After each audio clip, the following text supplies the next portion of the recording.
How's it going, everybody? Michael Wayne here, and I've wanted to do this for quite a long time. I don't know if it's just that I haven't been able to get myself to do it, or I'd like to say it's because I don't have time. I think I'm gonna have a rough time doing this, but I really want to talk about what led up to and what has followed my very unfortunate neck injury. For those that don't know, actually 7 years ago yesterday, I broke my C6 in a professional wrestling match and tore the artery inside of the same C6. And I've always wanted to tell the story, and I've told bits and pieces to everybody, but I don't think anyone's ever gotten like the full, except for those of us that were, right around it at the time. But I feel to even tell the story, I kind of have to start at the very beginning, right? Professional wrestling. How did I get into it? Why I fell in love with it, all this sort of stuff. And, I figure I start off chapter one that exact same way. How I got into professional wrestling, why I love it. I honestly couldn't tell you who got me into professional wrestling as far as like family member, whether it been my dad. I heard my grandfather used to be a big wrestling fan back in the like 70s and 80s, maybe into the 90s. I don't know. I do remember watching like Saturday morning wrestling in the like early mid 90s, more early 90s, I guess. And the Rockers. Like the Rockers are what drew me into professional wrestling. It was the colors, it was, they were doing all these cool high-flying moves that, other guys weren't doing on TV at the time. And, I mean, Shawn would just go on to be one of my favorites of all time and is one of the greatest of all time, without doubt. And it just, something about it, I really couldn't tell you exactly what it was. There's just something about professional wrestling that I just absolutely fell for, I absolutely loved. I was big into sports as a kid. Played hockey, basketball, football, track and field. I wrestled in high school, bowling, you name it, I did it, And I never really stuck with any of them for a longer period of time. A little bit of the hockey, but none of them really held me. Professional wrestling was like always my love. And it was something I always wanted to do, right? If anybody remembers the minis that the WWF used to use back in the day, I remember seeing the mini Vader and the mini Kane and the mini Mankind and just thinking, I was like 10 years old. I was like, I could do this. Like, this is something I could do. Not thinking, because I was thinking I could be a mini, at 10 years old because I was that size. I was like, I'm not going to stay that size forever. And that just never popped in my head, It was just, I had it in my mind. They have minis. I can do that. Let's do this. Just, waiting for a phone call. That kind of thing. Oh, I was a kid. I had no idea what I was doing. But I grew up mainly watching WWF. It wasn't until much later on, unfortunately, that I caught on to when ECW was on TV. Or I would have been watching way more ECW when I really should have been going to sleep, East Coast time. Like 2 in the morning it came on. I would watch WCW during commercials on Mondays, but WWF was my lifeblood. Absolutely loved DX. I was lucky enough to actually be at the show that DX invaded WCW, so that was super cool, and it just furthered my love of Shawn that much more. And it was just, like, wrestling just kind of became my life. I wasn't exactly the most popular kid growing up. Went to a real small private Catholic school and not a whole lot of wrestling fans in the class, And anytime I tried to talk about it, I always just get ridiculed and joked on and this, that, and the other. But I didn't care. Like, I really didn't care. Professional wrestling just kind of was, it was my thing. It was my it. And it's just snowballed literally ever since. I've never had doubts. I've never stopped wanting to do it. I've never stopped loving it. And I don't know. It's something that'll always be there with me. It's ingrained in my soul at this point. I remember the first time I found out there were wrestling companies that weren't the WWE, ECW, WCW. I used to go down to a local card shop here in Manitowoc, Wisconsin called My Parents' Basement, and I played a card game that the WWE used to put out through Comic Images called Raw Deal. And I went down there one day, it was a Saturday afternoon, and I heard a mat bump, somebody hitting the mat. And I was like, what's on this time of day? Like, I was really confused. And I go and I walk over and I look at the TV behind the counter, and it's a three-way between Petey Williams, AJ Styles, and I want to say Chris Sabin. Could be inaccurate there, but I want to say it was Chris Sabin. But the end of the match was Petey Williams doing the Canadian Destroyer to Chris Sabin. And I only saw the last like 15 seconds of this match, and that's what I saw was, you know, the flipping pile driver. And I was like, what in God's name is this stuff? Like, I was confused. I was like, no, there's only 3 wrestling companies in the world. What is this? Like, who are these guys? You know, I was really confused. And that's when I found out what independent wrestling was. And it honestly just completely changed my life, finding that out. That there were wrestling companies in the world that, you know, weren't on major television all the time. And I then, you know, come to find out there were companies half an hour away from where I lived here in Manitowoc, Wisconsin. You know, right up I-43 in Green Bay. Some right down I-43 in Sheboygan. Keep going to Milwaukee and all over the state. All these amazing independent companies. And find out that, you know, I was absolutely surrounded by a hotbed of just, you know, amazing wrestlers. Guys that have come from this area, from this state. You know, I live in like the perfect place as far as independent wrestling goes, because I'm all of, you know, 3 hours away from Chicago, which is like the mecca in the world. Chicago is the best wrestling city in the world, bar none. You cannot argue that. And that's when I was like, I need to do this. Like, I need to do this. I need to do something. I'm like 13, 14 at this time. And I found out that some of the guys that I'd hung out with were backyard wrestling. Now, there's a big stigma behind backyard wrestling. I politely decline it. I don't think it makes sense to have a stigma behind it to a point, right?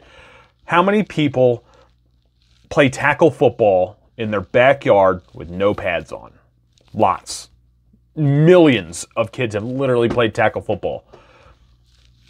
I don't see a whole lot of a difference, again, to a certain point. There's definitely a point where it becomes very unsafe when you start doing some ridiculous things.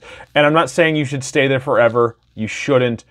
But kids are going to be kids, right? So that's what we did. You know, it was a bunch of us that would meet in the backyard, and we would organize matches, and we'd go to town, you know. My very first backyard wrestling character's name was Jackal. I couldn't tell you actually where I got the name. It just kind of came up because I always thought it would be cool to be like a clownish kind of thing that was like from the circus and used to do all these like crazy acts and get hurt constantly. And it was like, that would be a cool backstory kind of thing. Never actually did any of that, just used the name Jackal. To the point of, for my 18th birthday, I was 18 in like 3 days, I think, when I went and got this. But I went and got a tattoo of my backyard wrestling name that one of the guys that I backyard wrestled with designed. As much as I don't like the way it looks anymore, it was my first tattoo, and it really does mean the world to me. I could not get rid of it if I ever wanted to. I'd put stuff around it, but I could never get rid of it. And, you know, we did that for probably a year, like right at a year. I then unfortunately moved back down to Portsmouth, Virginia, where I was born and raised, and just it just kind of it had to stop, right? The school I went to was not the kind of place where I was able to make friends. It's not a safe area whatsoever. It wasn't until I moved back up to Wisconsin that hey, they were still backyard wrestling, so was I. So jumped right back into it, and, you know, just, I had a lot of fun. Got hurt a few times, nothing major. You know, obviously I'm still here. But it was a fun time. And again, people criticize people that have ever backyard wrestled. That's fine. I criticize all you want. I know what I did. I don't care. I know where I am now. So that's all I care about. I then finally got to go to an independent show. And that was just the coolest thing in the world. It was at the Ningyi Hall in Green Bay, Wisconsin. A lot of guys that have gone on to do great big things were on that show. Austin Aries was on that show. Silas Young was on that show. Sean Daivari was on that show. Bunch of other, you know, bigger names. The main event, and this is the reason why we went, it was Kamikaze Ken Anderson. Yes, Kamikaze Ken Anderson. versus Raven for them in the main event in a Ravens rules match. And it was just the coolest thing in the world. Like, we sat right next to the entrance. We heckled absolutely everybody that walked out, good guy, bad guy. We did not care. We just laid into everybody, and it was so much fun to be, you know, I mean, I was sitting third row, and I was 15 feet away from the ring. Like, this is the coolest thing in the world, you know? And to see somebody I grew up watching on TV in Raven was just like, I don't believe people get to do this, you know? It was nuts. And I fell in love. Like, I absolutely fell in love. Like, again, it just furthered, I need to do this. I need to do this with my life. And I'd ended up going to a few other shows. Nothing real big after that, you know, mostly, you know, just the local guys, which again was, you know, big name talent that, you know, they would go on to be. And I met somebody who's kind of a pariah in the area. And it kind of is what it is. Nobody's going to know him, but this guy named Ref Kyle approached me, and to do my best Ref Kyle impression, he's like, "Hey brother, you ever thought about getting in the ring yourself?" And I just like, I've been waiting for this. Like, this is my phone call. This is I'm a little kid praying to God to get a phone call from Vince McMahon that I can come be one of the minis, you know? And I was like, yes, I would. And that was the summer of 2006. I got some information from him, how it was going to work, and I just ran with it. My very first training session was in Pound, Wisconsin. It's the absolute middle of nowhere. We showed up. The ring was obscenely late. We got the ring set up. I went and changed into like basketball shorts, t-shirt, and running shoes. And me and another guy that drove us or whatnot, we got in the ring. We took our first couple bumps. We ran a little bit of rope. And it flew by. It absolutely flew by. It felt like I was in there for 3 minutes, but I know I was in there for like an hour, you know, getting my butt kicked. And it could not have been any better. That's pretty much how most of my training went. It was very non-traditional in the way that there was no actual school. You show up before the show, you set up the ring, you get your butt kicked, you walk around and do whatever people need you to do before the show. You do security or lights or music or something like that during the show. You take down the ring, you put it away, and you go to the after party, you know, and that's how it was for, you know, 3 years, give or take. Had I went to an actual school that was on a more consistent basis, maybe it wouldn't have taken that long, but that's just kind of, I didn't know any better, so I just went with what I was given, you know. And training was, I don't want to say easy. Easy is not the word. Training was difficult, physically demanding beyond all mental capabilities. It was amazingly tough, super, super hard. But it was easy because I wanted to do it so much. I wanted to get in that ring every time I could. I wanted to just, you know, get in and sponge and listen and learn. And it made it easier to come back every time. It made me want to come back more and more every time that they had a show. And I did. I had a bit of an unfortunate set of circumstances between me and somebody else in the professional wrestling business. And late 2009, I kind of just stopped going. Not something that I would ever really put out into public. Just there was an incident, and I basically took like a year and a half, almost 2 years to just go away. But before that, I was lucky enough to have my first real professional wrestling match. I'd done tons of camp matches and this, that, and the other, but I finally got to be on a show. And it's one of my favorite stories of all time. I still have part of what I wore to it. But the Spookaroo Battle Royal in 2006, something that ACW did every year, and I continued the tradition when I started to help run WPW, and God knows how it's going to happen this year, but literally, you just wear a costume and they go out and have a battle royal, and whoever wins the battle royal normally gets like a title opportunity later in the night, that kind of thing. And the main person that trained me, Jay Cash, who is Jason De Niro or something like that in OVW now. I can't remember what it is. Jay De Niro in OVW told me and two other guys, hey, if you guys get a costume, you can be in the Battle Royals tonight. And we were like, let's go. So we left the venue. We went to a local Walmart. And this is like, it was like November 1st, November 2nd. So like all the Halloween stuff was gone already for the most part. Just you know, the way the days landed. And that's, you know, what they ended up having to do for, you know, Halloween that year. But we get to Walmart and most everything is gone. Like there's no real costumes left. There's bits and pieces and accessories, that and the other. And I'm walking around and I find this blue wig. And I look at this wig and I was like, I know what we're doing. The other two guys looked at me and they're like, what? And I was like, we're going to be the BWO. So I bought the blue wig. I bought black like face paint and a white t-shirt. I was able to find a pair of jeans from somebody that I was able to cut into just the most horrible Daisy Dukes of all time. I think I still have, I do still have them. Maybe I'll show them on another time. Anybody actually wants to see how shorts these things were. But, you know, I cut them as short as I could. I cut the shirt, I wrote BWO on it and whatnot, painted on the sunglasses, put on the hair, and I was the Blue Meanie.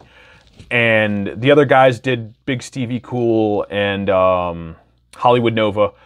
And look, I mean, you knew what we were. It wasn't good, but you knew what we were. And my trainer had gone up and grabbed the photographer, and he's like, I need you to do me a favor. When this guy walks out, I want you to follow him and take as many pictures as you possibly can. And I kind of looked at him and I was kind of confused. And he's like, here's what I want you to do. When you walk out, I want you to find the hottest chick in front row, okay? The hottest chick in the front row.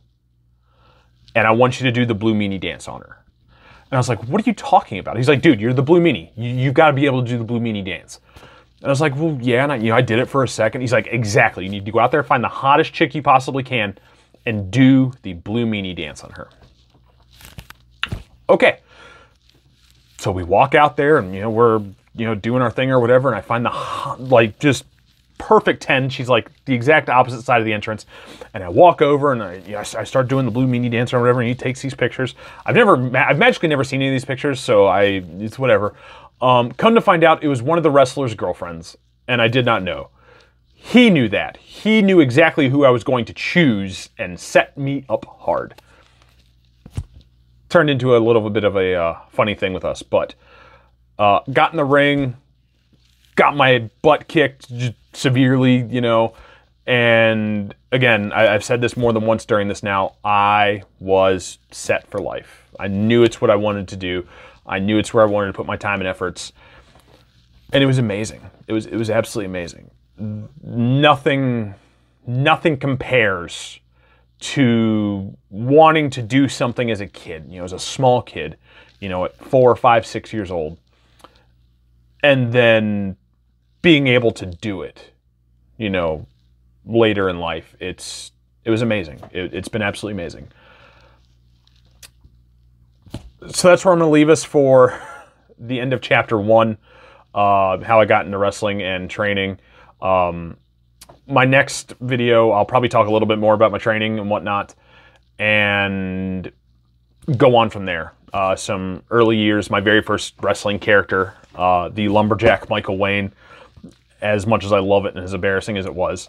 Until then, thank you everybody for your support. I am nothing but grateful for each and every single one of you that have watched any of my videos, followed me, you know, been on any of my lives, that are here with me on this journey right now. So again, I am forever thankful for each and every one of you. Have a great day. Stay safe.